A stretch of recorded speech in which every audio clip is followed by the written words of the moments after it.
Programming and logic. So what is programming logic? Programming logic is the foundation of software development. It involves creating a step-by-step plan or algorithm to solve a problem using a specific programming language. So, ang programming language daw is mao na mga paagi or pagpamatuod sa isa ka computer. Kung unsay mga buhaton niya or mao gibali maghatag niya og instruction. So sa paggamit pud ni niini, so hanapon siya mga hanapon siya mga condition or mga loops. Some loops is magbalik-balik na. Then next is logic is the core of programming, guiding how instructions are executed and how data is manipulated to achieve desired results. So mao to giingon ganina is na siya mga instructions na ginahatag na siya mulihok sa data or para siyang magbuhat sa data na para mo function. So next is the importance of logic in programming. So problem solving. Logic helps programmers break down complex problems into smaller, manageable steps, leading to efficient and accurate solutions. So dahil man siya sabtan siya ang maghatag og mga solution na siya mga plano na para sa pag-solve sa mga problema. And then the next is code efficiency. Well-structured logic ensures that code runs efficiently, optimizing resource usage and improving performance. So sa code efficiency, so mas gipanindot pa niya ang pagdagan sa code and mas sure good nga wala gyud siya error or other mga bugs na mahitabo and mas mapa-improve pa or mapa-enhance ang mga performance. So next is code readability. Logic code is easier to understand and maintain, making it collaborative and adaptable for future updates. So code readability, gamit or dali ra masabtan ang code. So maki-collaborate or mas mapa-enhance or i-wide pa nimo ang imong code. Then dali ra siya masabtan kibali, malingingon to understand. So mas dali siya maka-adapt sa unsay mga future ng updates. So dali igon lang ang magdugang nga na ibalik mo ra siya, dali ra siya kung sa mapangahuyan or kung sa mga items ba na nga na pwede siya mapangahuyan nga na in the future, pwede siya magamit kibali mga na pwede mo siya magamit nga code for future na or na kayo ipangdugang nga code ato pwede. So next is fundamental programming concepts. So first is variables. Variables are containers that store data, enabling programs to dynamically manipulate information. So variable, so mo siya mga ibay na siya container. Example na imungalan or like age nimo, pwede ka butang sa imong mga age. So mga example sa variables. So next is operators. Operators perform operations data such as arithmetic or comparison.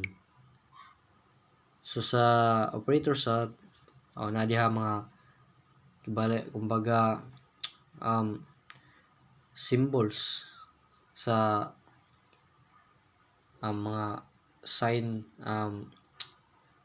mathematical signs like plus, minus, divide na naman po diya. dali aron pud na masabtan. So data types define the kind of data a variable can hold, like numbers, strings, or boolean values. So true or false. Na naman diha. Kumbaga mga gabay ng mga data kay bali nimo diha nimo ibutang ang mga data, or kung pila ang mga data kay bali na mga integer na diha sa data types. So next is conditional statements. Conditional statement daw is man siya mga pag-aagi o pag-control sa program. So mao gani na siya ay if or else, or kumbaga switch na po siya, switch or loop na magbalik-balik. So switch is magpili. So next is control flow and data structures. So first is loops.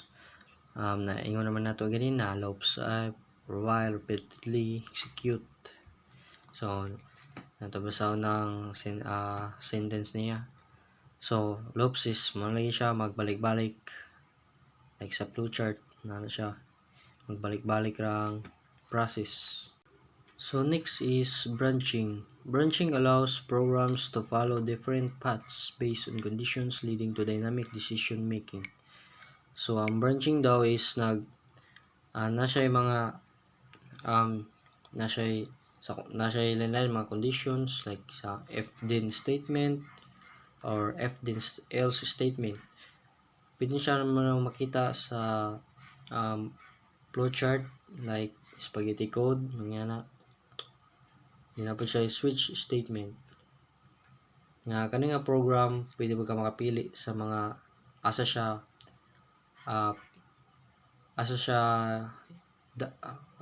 dagan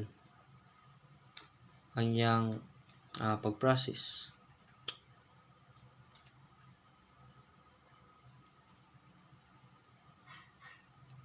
And nagdepend po siya sa condition nga gihatag. So next is arrays.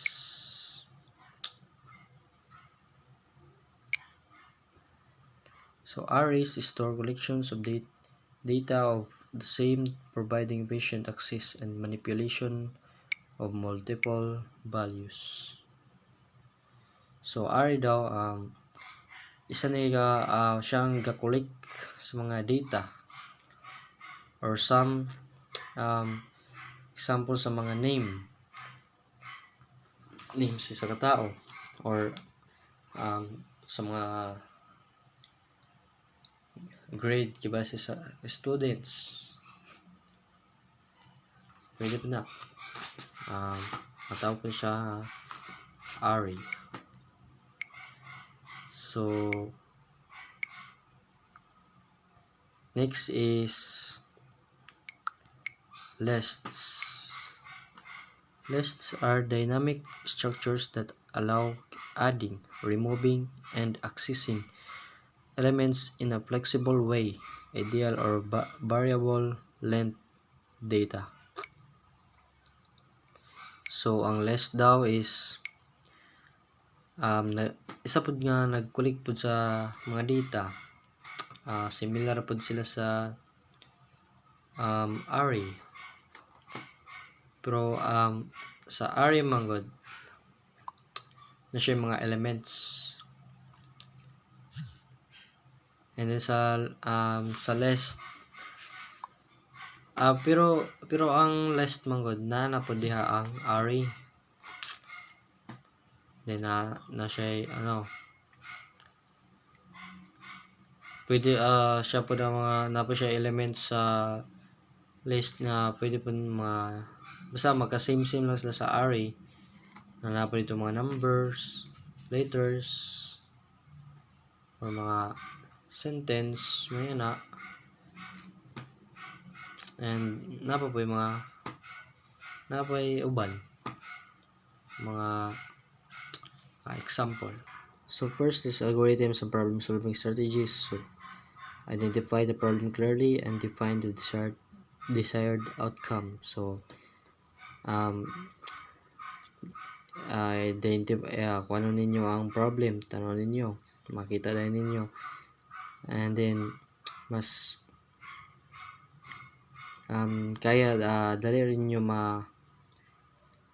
define or makita ang possible nga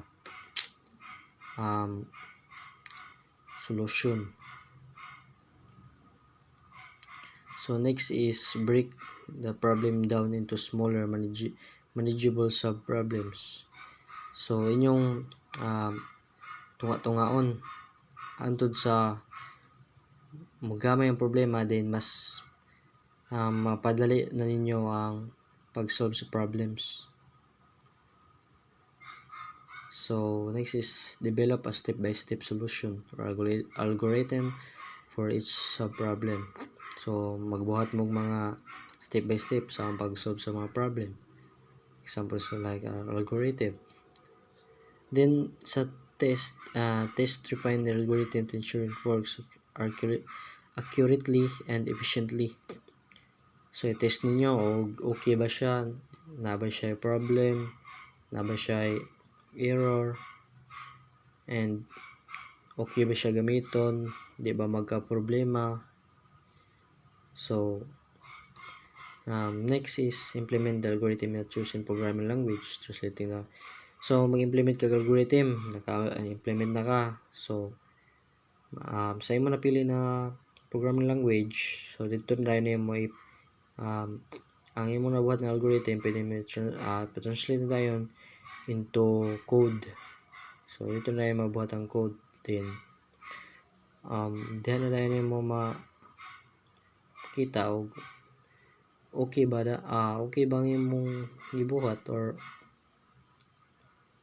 gamit ba ni kayo siya. So mo na yung number 4. So number 4 na to. So next is programming languages.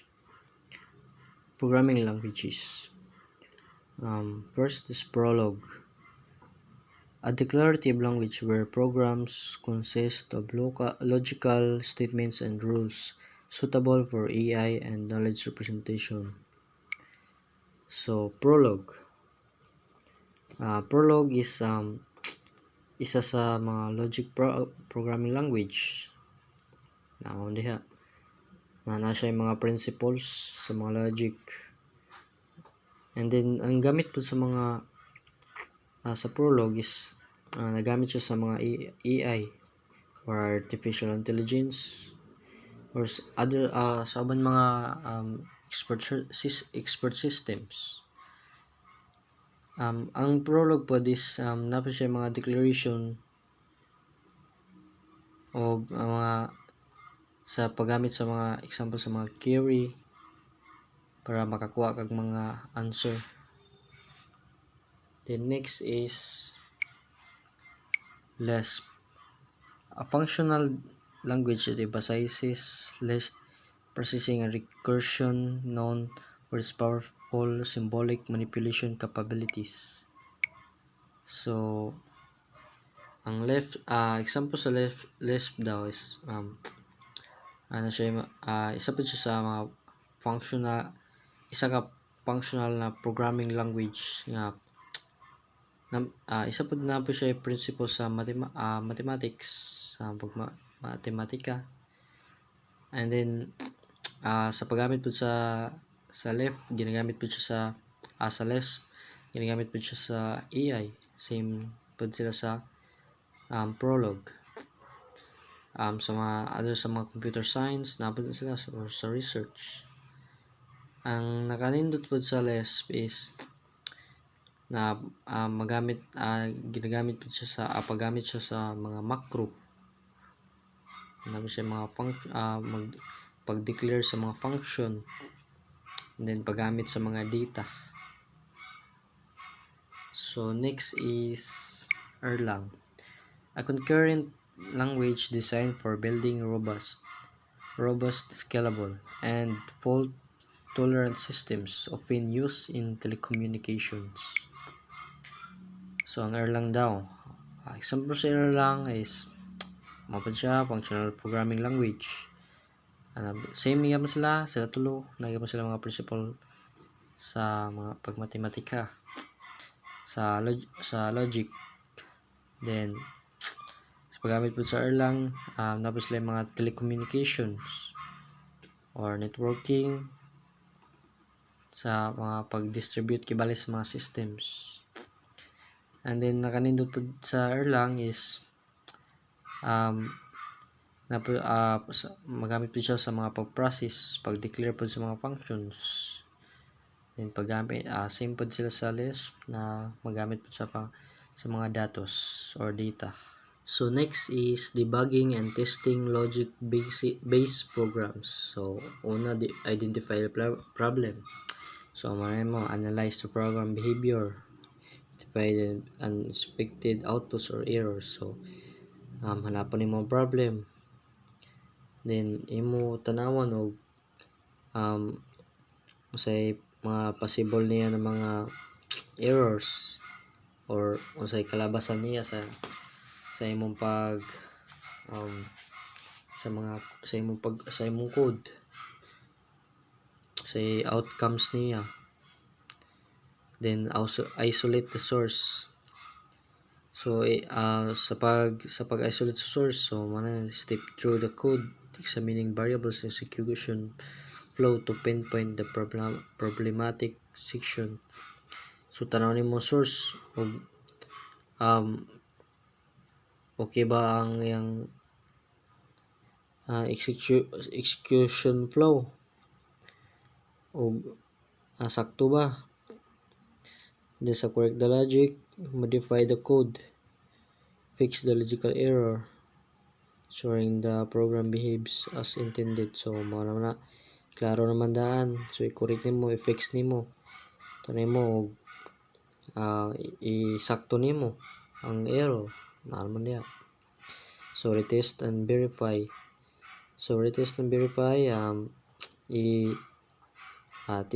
Testing nimo og okay na ba, wala na ba error sa imong pag debug sa code. Next is the importance of logic in software. Number 1 is the founding role of logic in coding, explaining the foundational role that logical reasoning plays in coding practices, highlighting its significance in software engineering.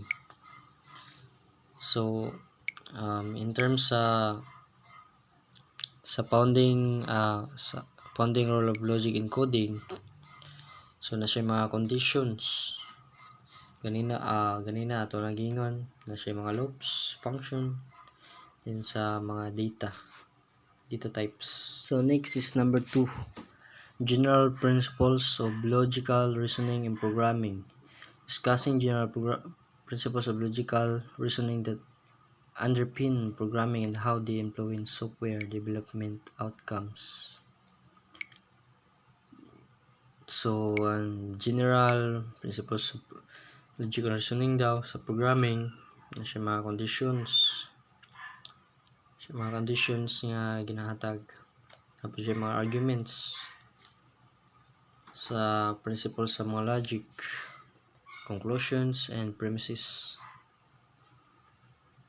Then sa principles po niya na siya so mostly na siya conditions, conclusions. So next is application of logic in software architecture, examining the application of logical frameworks in software architecture, demonstrating how logic can lead to more robust systems. So ang application of logic in software daw sa architecture, na siya mga design sa system para sure nga sa mga condition na siya mga relations sa mga component. Then next na pa siya pag-organize sa mga data. Siya pag-organize sa mga data para same pod maka-share pod sila sa mga relations sa conditions sa mga data. And then control the flow. Dapat siya control po siya sa flow. Then mo to na sila mga line mga applications sa logic. So that's all, thank you.